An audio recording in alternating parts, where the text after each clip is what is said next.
আসসালামু আলাইকুম। ন্যারেশনের 8 number class. আজকে এখন পড়বো মাস্টার রুলস।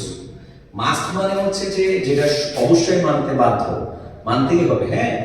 তো মাস্ট দ্বারা যদি চিরকালীন বাধ্যবাধকতা বোঝায়, চিরকালীন বাধ্যবাধকতা মানে যেটা আজীবন মানতে হবে, যেমন you must obey your parents, you must obey your teacher, এটা সারা জীবন মানতে হবে। এই ক্ষেত্রে মাস্ট কোনো পরিবর্তন হবে না, মাস্টের জায়গায় মাস্টে বসে যাবে।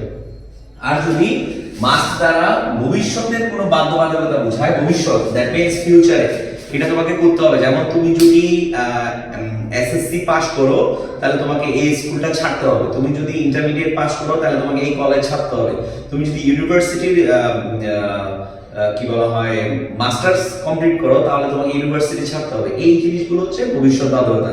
তো এই ক্ষেত্রে ভবিষ্যৎ বাধ্যবাধকতা বোঝাতে মাস্টের পরিবর্তে উড হ্যাভ টু ব্যবহৃত হয়। যেমন দ্য ওনার সেড, ওনার মালিক বললো তোমাকে এই বাসাটা ছেড়ে দিতে হবে আগামী মাসে, তাহলে আমি চাইলেও থাকতে পারবো না, আমাকে যেহেতু কি বাড়িওয়ালা বলছে, সুতরাং এই মাস্টের জায়গায় উড হ্যাভ টু হবে। আর এই দুইটার পারপাস ছাড়া যদি মাস্ট সাধারণত প্রকাশ করে তখন মাস্টের পরিবর্তে হ্যাড টু ব্যবহৃত হবে। সুতরাং মাস্টে থাকবে চিরকালীন বাধ্যবাধকতা বুঝালে, মাস্ট উড হ্যাভ টু হবে ভবিষ্যৎ বাধ্যবাধকতা বুঝালে, আর মাস্ট সাধারণত হ্যাড টু হবে যদি শুধুমাত্র কি বোঝায় সাধারণ অর্থ বোঝায়, মাস্টের জায়গায় হ্যাড টু। ওকে।